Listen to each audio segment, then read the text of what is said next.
اللهم محمد في جميع أفعاله ومحمد اللهم صل عليه مع صحبه وآله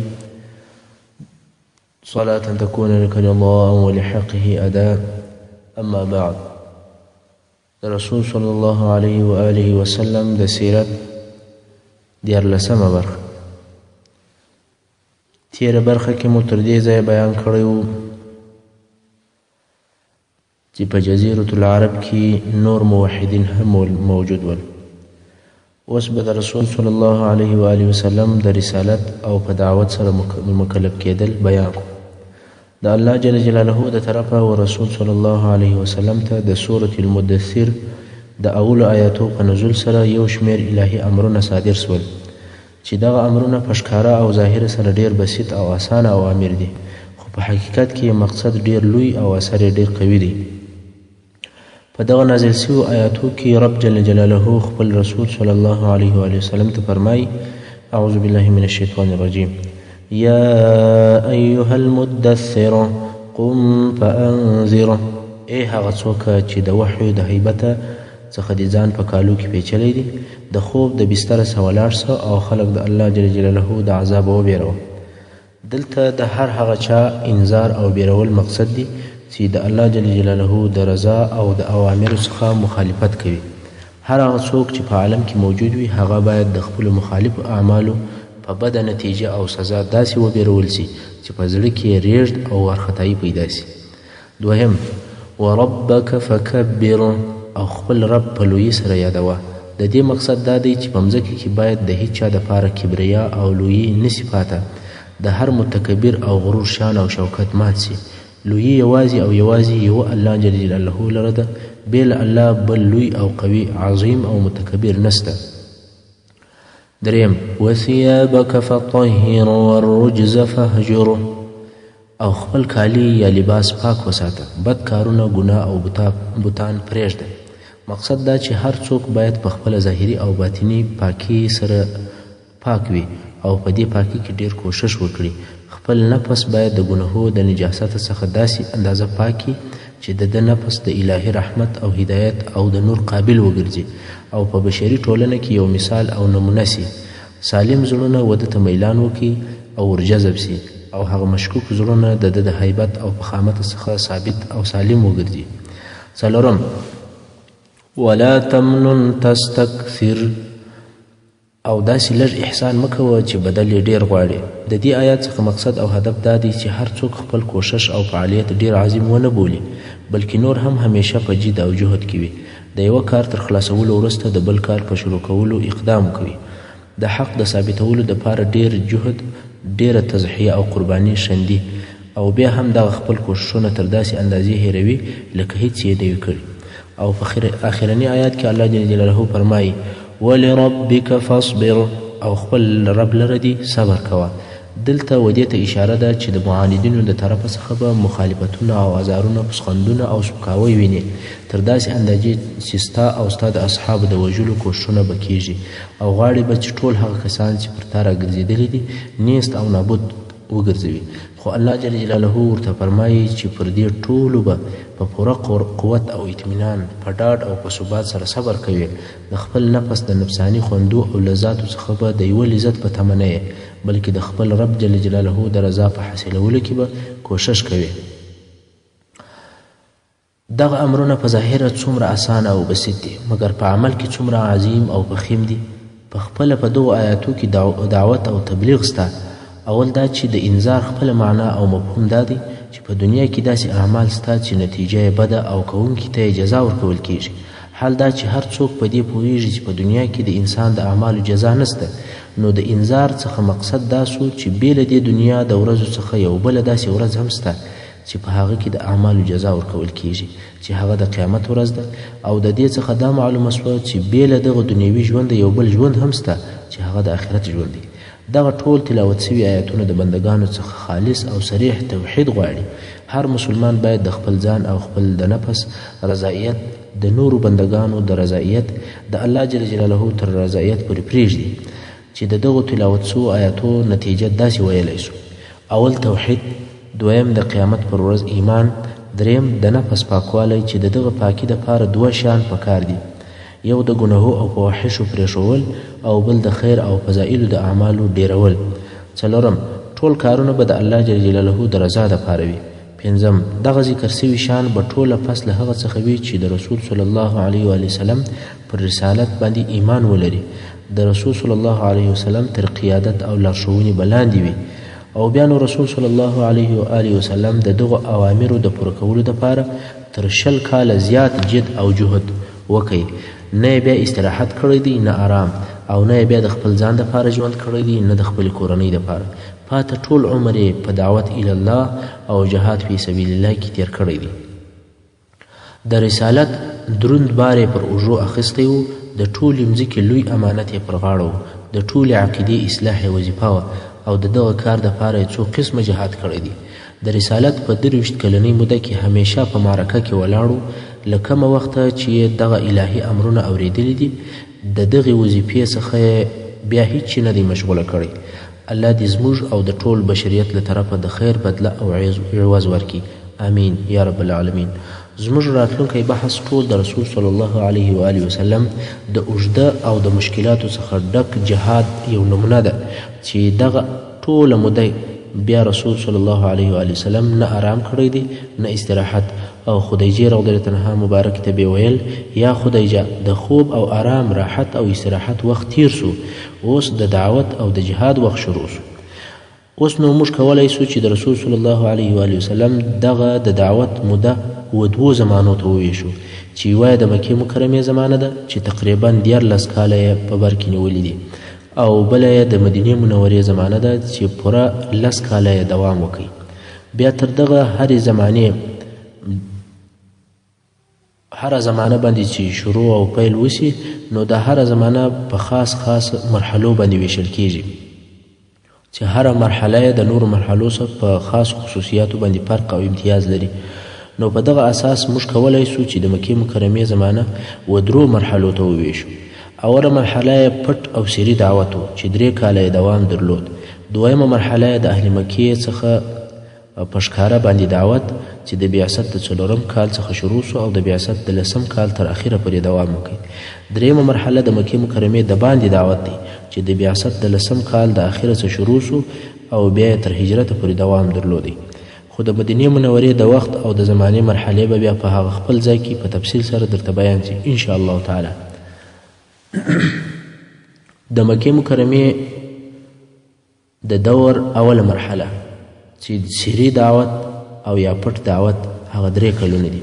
دا معلومه خبره ده چې مکه مکرمه د عربو دینی مرکز و او کعبه شریفه د ټولو عربو دپاره د دوی د باطل دین په مقدسه بوتانو باندې ډکه وه. په دغه ځای کې د اصلاح و مقصد ته رسېدل نسبت و هغه لیرې ځایو ته ډېر سخت او مشکل کار و. دلته او په دغسې ځای کې و داسې فولادي عزم ته احتیاج او ضرورت و چې مشکلات او تکالیف تاثیر نشي پر کولی. او په داسې ځای کې هنر او حکمت دا دی چې په ابتدایي مرحله کې دعوت پټ او سری وي.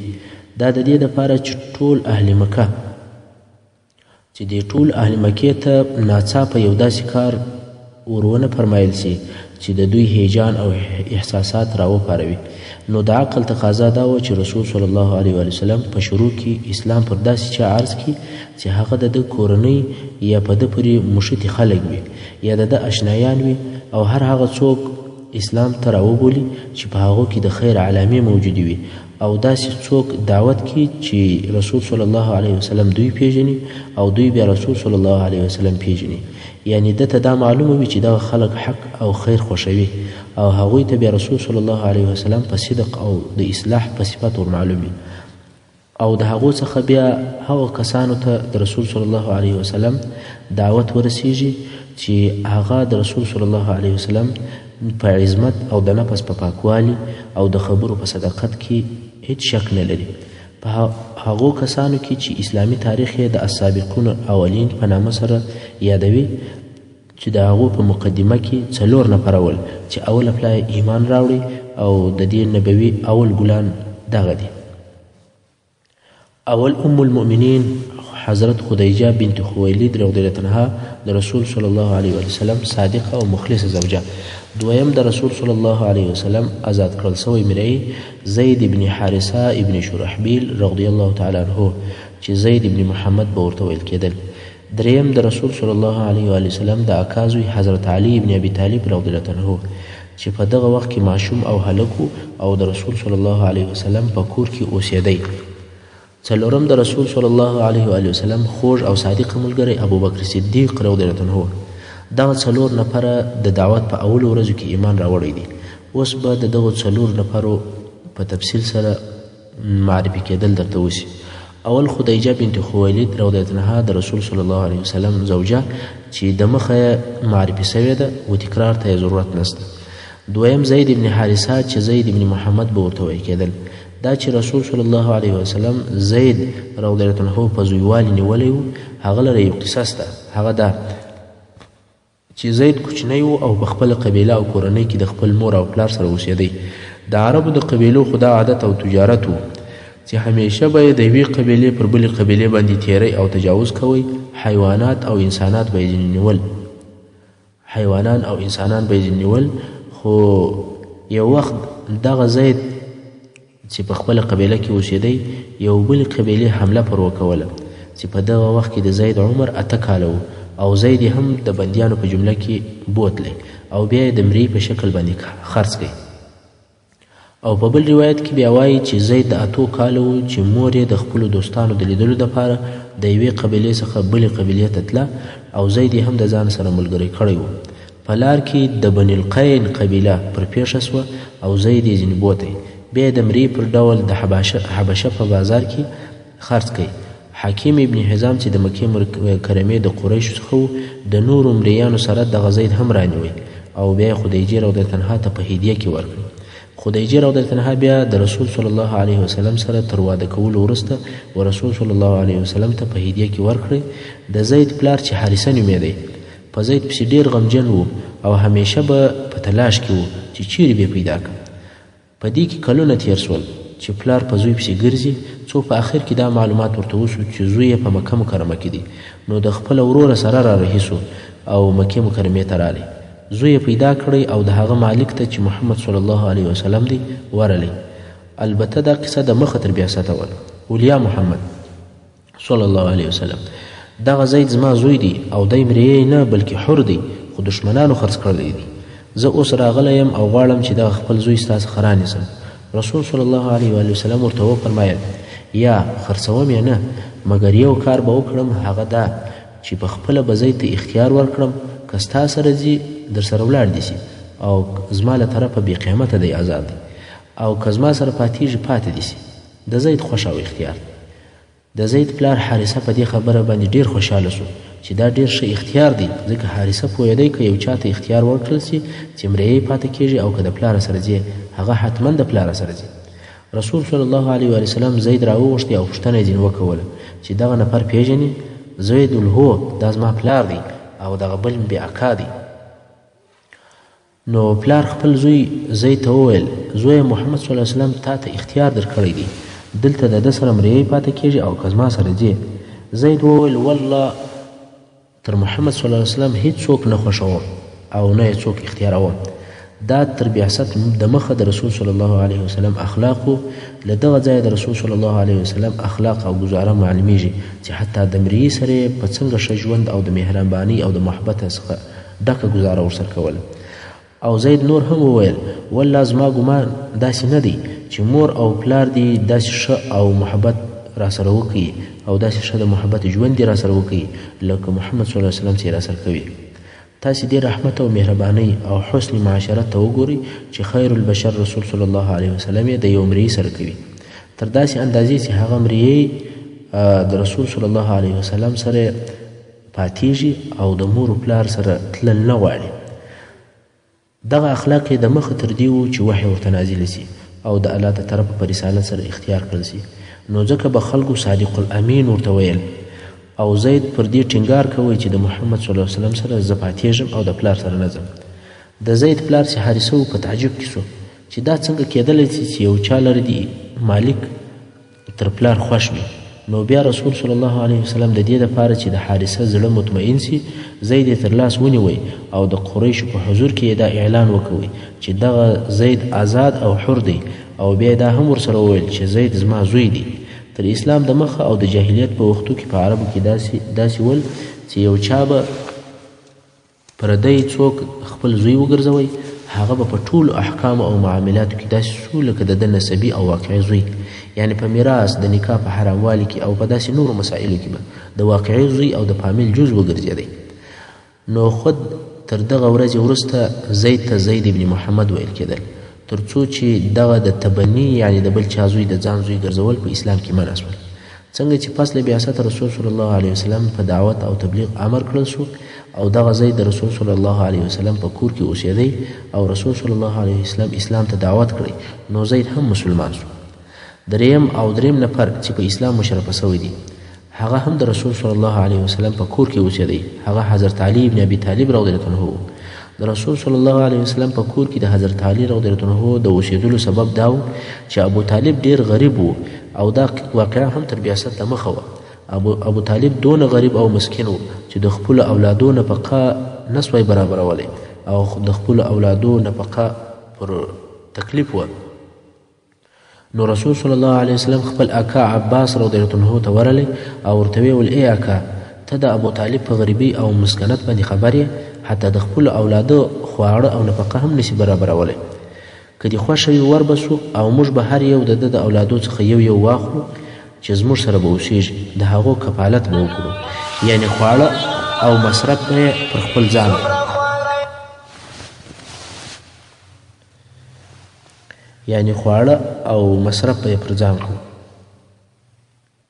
عباس رضی الله عنه مبارک دا خبره ورسره خوښه کړه. ول سید نو بیا دوی ټول رالل او ابو طالب ته کښېنستل او ورته ویل چې موږ دا سره جوړه کړې ده چې موږ هر یو به ستا د زامنو څخه یو اخلو او زموږ سره به وي. ابو طالب وویل که عقیل راپرېږدي په نورو کې ستاسې خوښه ده. عقیل د ابو طالب هغه مشر زوی دی. دا راپرېږدي د عقیل زما سره به د ژوند په کارو کې مرسته کوي. دوی هم عقیل ورپرېښوی او هر یوه د ابو طالب یو اولاد د ځان سره بوتی. رسول صلی الله علیه وسلم علی ابن ابي طالب راوستی ځکه علی رضی الله عنه په هغه وخت کې هم پر رسول صلی الله علیه وسلم باندې ګران و نو ځکه یې حضرت علی صاحب د رسول صلی الله علیه وسلم سره رالی او په کور کې یې تربیه کړی. حضرت علی رضی الله عنه هیڅ وخت د بت عبادت یا بت ته سجده نه ده کړې ځکه دی د رسول صلی الله علیه وسلم په کور کې لوی او تربیه سو. او دا چې موږ وایو علی کرم الله وجهه د هغه مقصد هم دا دی چې الله جل جلاله د ده مخ مکرم کړی دی په دې سبب باندې چې ده هیڅ کله و بتانو ته عبادت نه دی کړی. او دا د دې جملې د ویلو سبب و چې موږ د علي رضی الله عنه د نامه سره کرم الله تعالی وجهه وایو.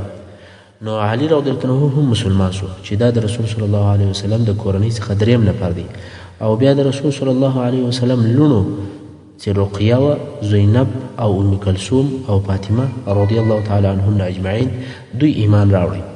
دا د رسول صلی الله علیه وسلم په کورنۍ کې دننه د ایمان راوړلو ترتیب و.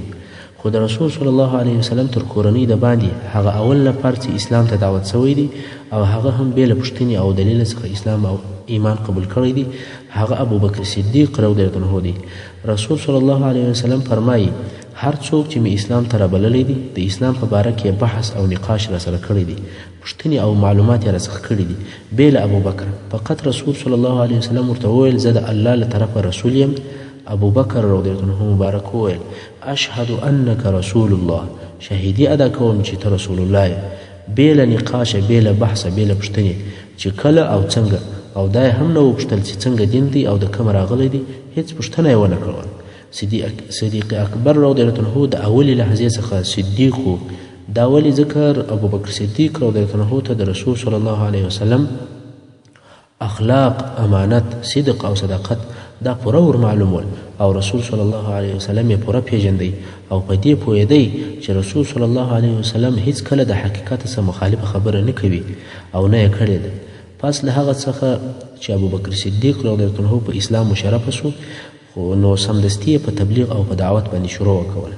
څنګه چې ابوبکر صدیق رضی الله عنه د الفت او د محبت خاوند پوست او نرم سړی و، ښه اخلاق یې درلودل. د ده د قوم خلک به د ده د علم او د تجارت او د ده د ښو اخلاقو او د پوهې په سبب ورته راتلل. نو ده هم د هغو کسانو په دعوت باندې شروع وکوله چې د ده ملګري او مجلسیان ول. د ابوبکر صدیق رضی الله عنه په دعوت سره په اولو ورځو کې دغه کسان مسلمانان سوي دي: عثمان ابن عفان الاموي، زبیر ابن العوام الاسدي چې ځوان او د شپاړس کلو، عبدالرحمن ابن العوف، سعد ابن ابي وقاص چې د قوم په اساس باندې د رسول صلی الله علیه وسلم د ماما زوی بلل کیږي، طلحه ابن عبید الله. دغه ټول د حضرت ابوبکر صدیق رضی الله عنه د دعوت په واسطه مسلمانان سوي دي. دغه اته نفره د اسلام اوله ډله او د محمدي دعوت اول ګلان دي. دغه کار د واقعي او صادق مسلمان کار دی. کله چې ایمان راوړي په هغه لحظه یې په دعوت باندې شروع وکول چې دا د ابوبکر صدیق صدق او تصدیق دی، او ابوبکر صدیق رضی الله عنه تر ټول امت غوره او بهتره دی. ځکه رسول صلی الله علیه وسلم د ده په باره کې فرمایي: لو وزن ایمان الامه بایمان ابي بکر لرجح ایمان ابي بکر. یعنی که د ابوبکر ایمان د ټول امت د ایمان سره وتلل سي، د ابوبکر ایمان به پر دروند سي. او رسول صلی الله علیه وسلم فرمایي: والله ما وطئ الارض بعد الانبیاء خیر من ابي بکر. یعنی والله پس د انبیاو څخه تر ابوبکر ښه او بهتر پر مځکه نه دی ګرځېدلی. نو د رسول صلی الله علیه وسلم په شهیدي سره پس له انبیاو څخه ښه او بهتر د ټولو خلکو ابوبکر صدیق رضی الله عنه دی. دا د صدیق اکبر رضی الله عنه مقام او درجه ده، او دا یې پیداکاري وه چې د اسلام په شروع او ابتدا کې یوازې د دعوت دپاره دغسې خدمت وکوئ چې د 10 مبشرو څخه 5 نفرو د ده رضی الله عنه پر لاس باندې اسلام راوړ.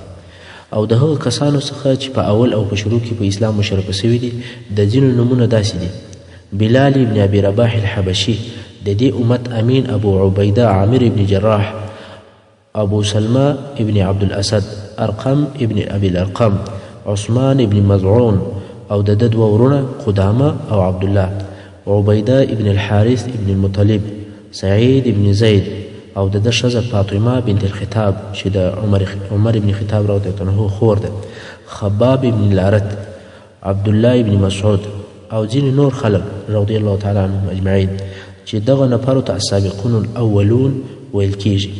دغه ذکر سوي خلک په پټه مسلمانه سوي ول، او رسول صلی الله علیه وسلم به د تعلیم او د ښوونې دپاره په پټه سره یوځای کول او دین به یې ورښوی. ځکه تر اوسه پورې دعوت سري او فردي و. کله چې په دغو کسانو کې اسلام وار په وار نور هم نشریدی، نو د یوه نفر چې به د عبادت کولو اراده سوه، نو به د مکې مکرمې په شیلو کې د قریشو د سترګو څخه نهام پټ یو ځای هلته ودرېدی، او هلته به یې په پټه د خپل رب جل جلاله عبادت کوی. او بیا چې د دغو مسلمانانو شمیر 10 نفرو ته ورسېدی چې په دې عدد کې نارینه او ښځې دواړه داخل دي، بیا نو رسول صلی الله علیه وسلم د دوی د اجتماع او د تعلیم دپاره د دوی څخه د یو نفر کور اختیار کړي چې دغه کور د ارقم ابن ابي الارقم رضی الله عنه کور و. دلته به د تعلیم او دیني لارښوونو دپاره سره یوځای کیږو. د سورة المدثر تر نزول وروسته پرلپسې وحی نازلېدې چې د دغه وخت نازل سوي آیاتونه د نفس پر پاکۍ او د ګناهو پر پرېښولو باندې مشتمل ول. د اور او د جنت بیان پکښې موجود و. مؤمنان یې په داسې فضا کې تربیه کول چې د مشرکانو د وجود او د ټولنې څخه یې ډېر فرق درلودی. د دغې مرحلې دعوت که څه هم سري او فردي و، خو بیا هم قریشو ته ځینې اخبار رسېدل، خو قریشو کومه خاصه پروا نه پکې کېدله. امام غزالی رحمه الله وایي چې د اسلام او د مسلمانانو دعوت د دې ځینې معلومات قریشو ته ورسېدل، خو سر یې نه په ګرځوئ. شاید دوی دا فکر کوي چې محمد صلی الله علیه وسلم به هم د هغو کسانو څخه وي چې د مخه پیدا سوي ول چې په الوهیت او د الله جل جلاله په حقوق کې خبرې کولې، لکه قیس ابن ساعده، زید ابن عمرو ابن نفیل او داسې نور خلک. خو بیا هم د رسول صلی الله علیه وسلم اخبار نشریدل، او د هغه د تاثیر څخه د قریشو په زړه کې بیره پیدا سوه، او د رسول صلی الله علیه وسلم د دعوت مراقبت یې شروع کړ. په دغه حال کې 3 کاله تیر سول. بیا هم دعوت سري او فردي دی.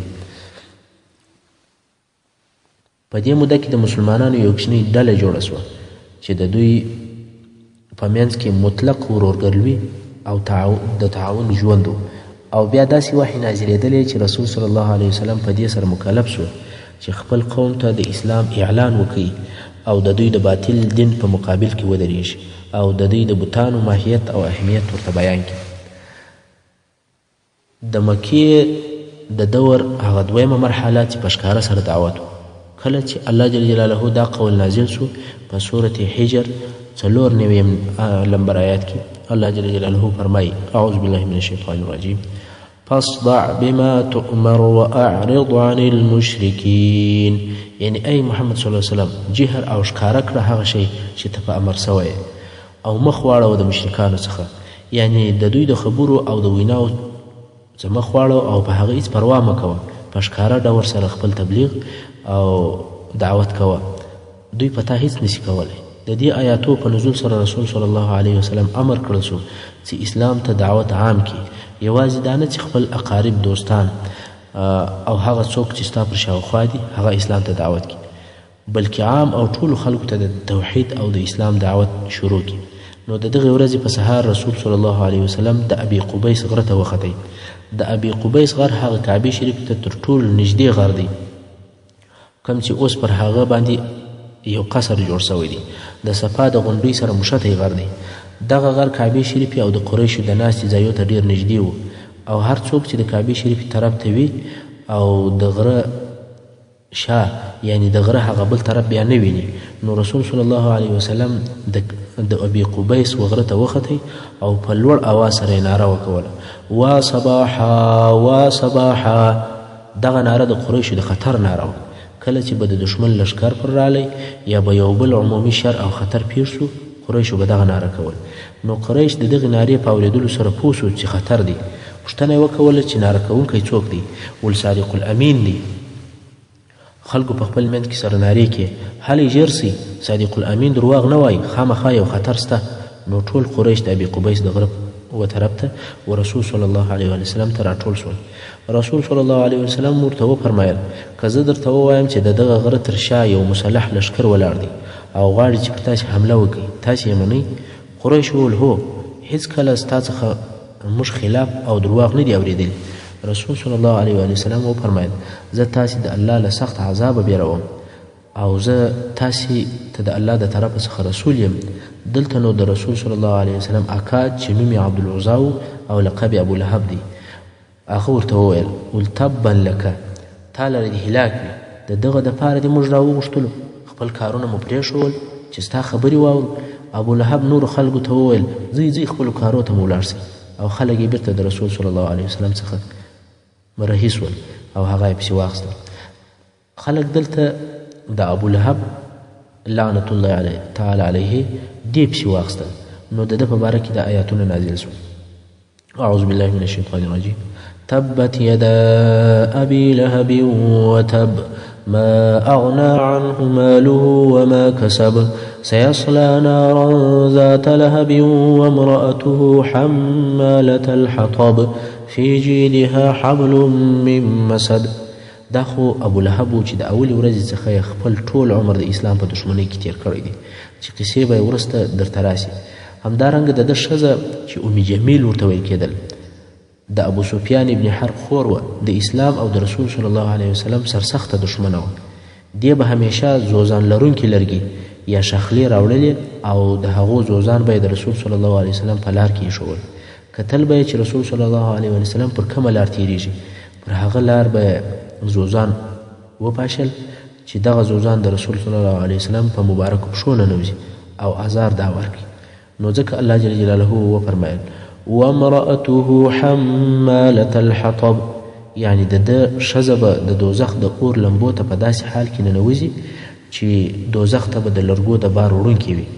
فی جیدها حبل من مسد، د دې په غاړه کې به د اور رسۍ وي.